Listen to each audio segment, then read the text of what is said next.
Tukang sekuteng langganannya Anton. Tolong bayarin, dengan nada yang datar. Maksudnya tuh bayarin apa? Pak Asep, dia udah meninggal. Dia itu korban tabrak lari.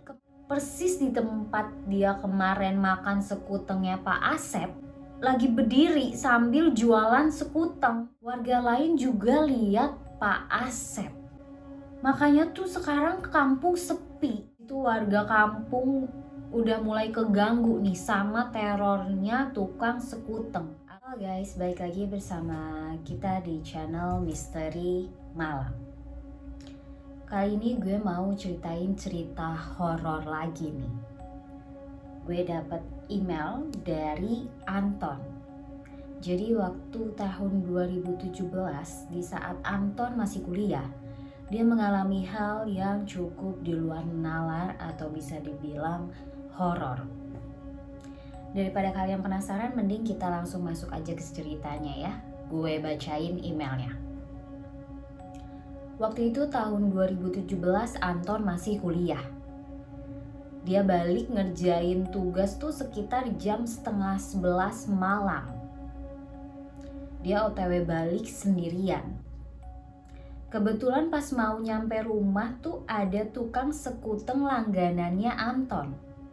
Sebut aja tukang sekuteng itu Pak Asep.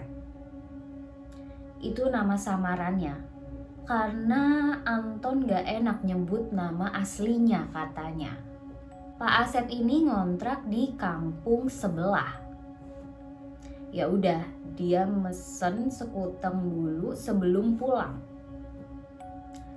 Anton bilang, "Pak, biasa ya, 1." Tapi Pak Asep tuh gak jawab apa-apa di situ. Anton pikir mungkin Pak Asep lagi capek kali ya. Ya udah, Anton makan aja sekutengnya. Jalanan pun udah sepi banget karena abis hujan. Setelah dia abis makan sekuteng, bayarlah si Anton ini. Tapi Pak Asep ngomongnya tuh, "Tolong bayarin," dengan nada yang datar. Terus mukanya tuh juga pucet banget. Anton di situ bingung. Maksudnya tuh bayarin apa? Ya udah, Anton di situ bayar terus langsung pulang.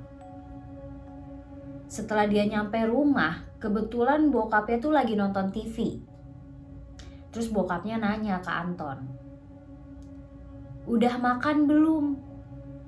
Anton jawab, "Udah makan sekutengnya Pak Asep tadi, Pak. Kenyang." Bokapnya tuh kaget katanya. Terus bilang, "Pak Asep, dia udah meninggal. Dia itu korban tabrak lari kemarin. Emang kamu ketemu di mana?" Ucap bapaknya Anton. Di situ Anton kaget banget dan langsung jawab, "Tadi di depan gang."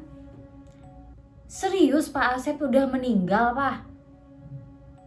Bokapnya jawab, "Iya, ngapain Papa bohong tentang orang meninggal." Di situ Anton diem sambil mikir, terus siapa yang tadi jualan sekuteng yang Anton beli? Singkat cerita dia tidur karena kelelahan. Besok paginya tuh ibu-ibu di kampung dia tuh rame. Katanya denger suara tukang sekuteng. Tapi pas dicari tuh gak ada apa-apa, gak ada tukang sekuteng.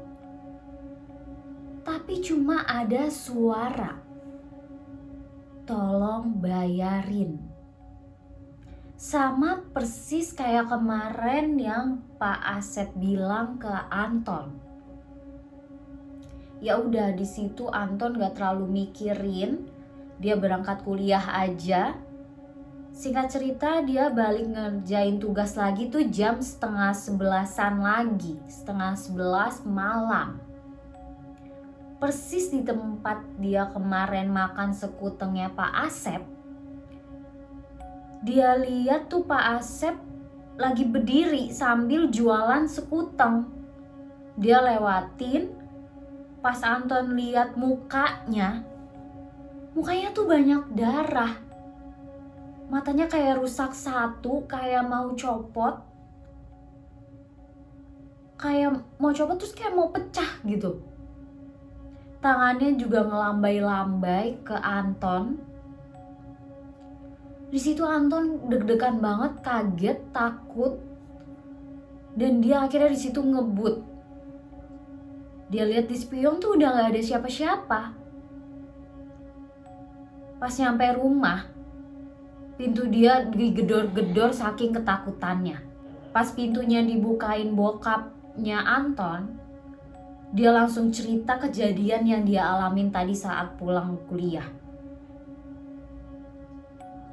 Dan kemudian nyokapnya tuh denger. Dan langsung nimbrung ikutan ngobrol sama Anton sama bapaknya. Kata nyokapnya, warga lain juga lihat Pak Asep. Setiap mau nampakin, pasti selalu ada suara tukang sekuteng dulu. Baru dia nampakin. Mukanya itu berdarah, matanya kayak mau pecah, mau copot. Makanya tuh sekarang kampung sepi. Akhirnya di situ Anton mau ke kamar mandi aja pun takut. Tapi dia paksain, pas dia lagi ke kamar mandi, dia dengar suara tukang sekuteng dari arah luar. Akhirnya dia di situ diem sebentar. Makin lama makin kayak deket suaranya. Dan gak lama ada suara lagi dengan suara yang sama sebelumnya Anton pernah dengar. Tolong bayarin, panas. Itu yang selalu Anton dengar. Dan saat itu Anton dengar benar-benar jelas. Suaranya tuh makin deket. Di situ dia langsung keluar kamar mandi, langsung lari nyamperin bokap nyokapnya. Ternyata bokapnya juga pernah dengar katanya. Di situ dia tidur bareng bokap di ruang TV. Saking takutnya, singkat cerita bokapnya tidur lah. Anton belum bisa tidur karena kebayang terus. Gak lama dia dengar tukang suara sekuteng lagi. Makin lama makin deket. Dia deg-degan banget di situ, panik, takut. Gak lama ada suara Pak Asep lagi. Kayak biasa yang dia pernah dengar. Tolong, panas. Tolong bayarin. Anton lihat ke jendela tuh ada lampu. Kayak lampu yang digerobak sekuteng Pak Asep. Di situ gordennya dia buka dikit. Dan gak lama Pak Asep di jendela tuh kayak ngelambai-lambai ke Anton. Tangannya pun kayak mau patah. Dan darah pun di mana-mana. Dia panik banget di situ. Dan gak lama dia langsung bangunin bokapnya. Tapi pas bokapnya bangun, Pak Asep itu malah gak ada, hilang. Dia udah gak nampakin lagi. Di situ Anton langsung lemes. Dia bisa tidur pun pas udah ada yang sholawatan di masjid. Besok paginya tuh warga rame ngomongin Pak Asep yang neror kampung. Sama kampung sebelah Anton. Katanya banyak warga dengar suara tukang sekuteng terus lihat Pak Asep. Yang mukanya penuh darah, matanya pecah satu. Tangannya tuh kayak udah mau patah gitu, kayak gak ada tulangnya. Tolong, panas, tolong bayarin. Di situ warga kampung udah mulai keganggu nih sama terornya tukang sekuteng alias si Pak Asep itu. Katanya malamnya tuh mau diadain ronda. Singkat cerita, Anton kuliah tapi gak berani buat balik malam lagi.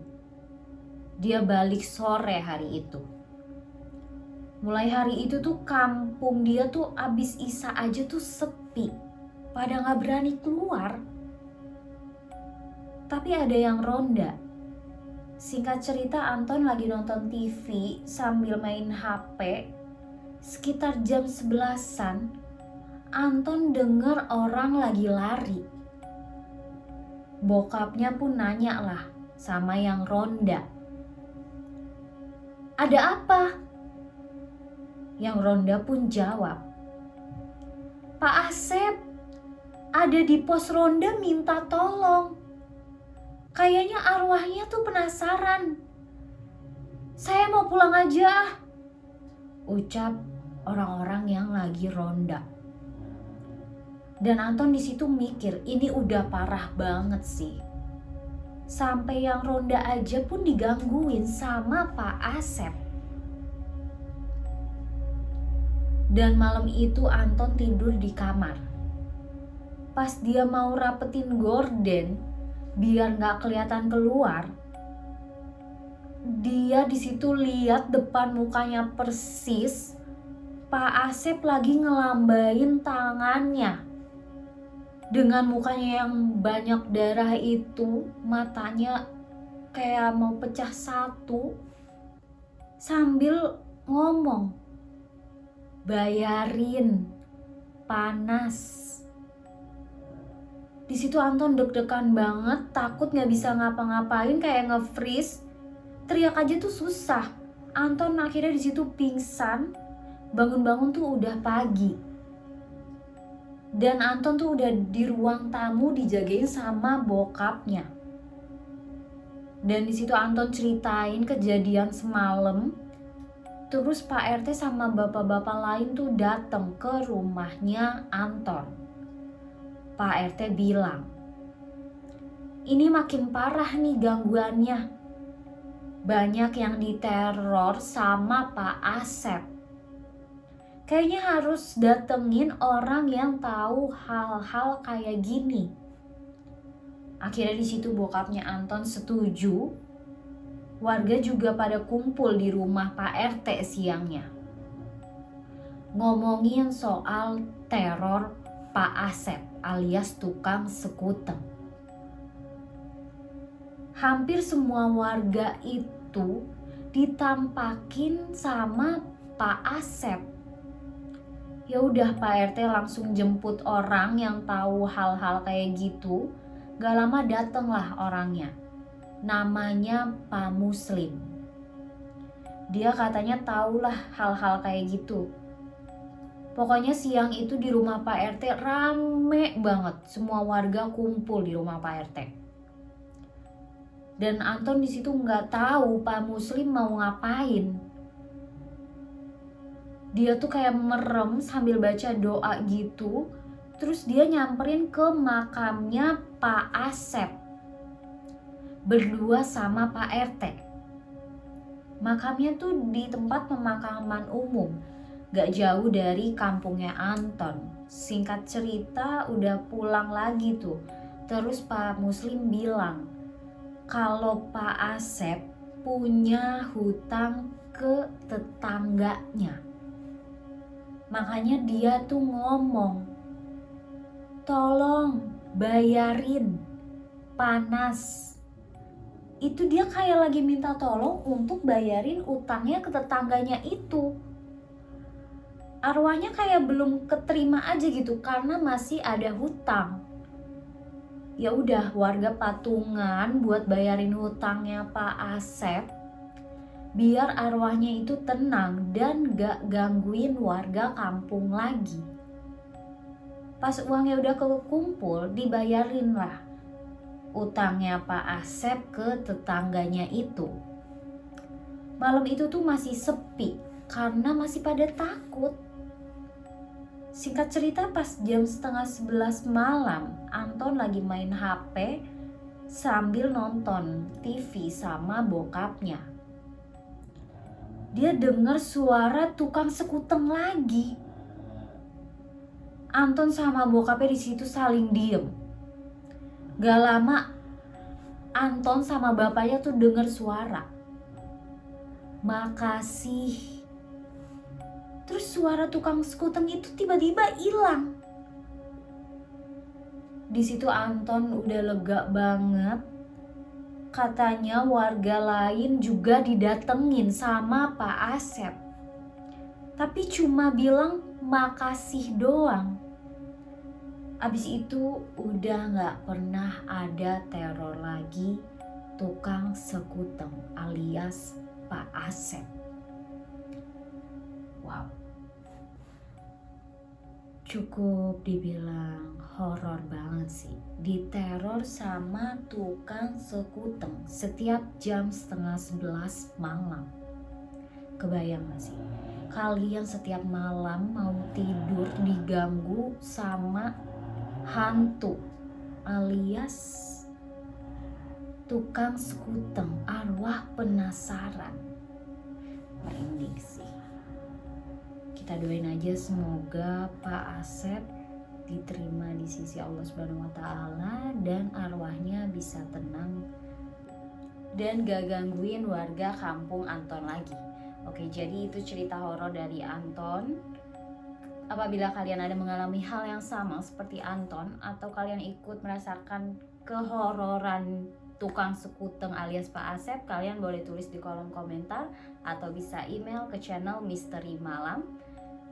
Jangan lupa like, subscribe, dan aktifin lonceng kalian apabila kalian gak mau ketinggalan cerita horor selanjutnya dari channel Misteri Malam. Bye-bye, good night.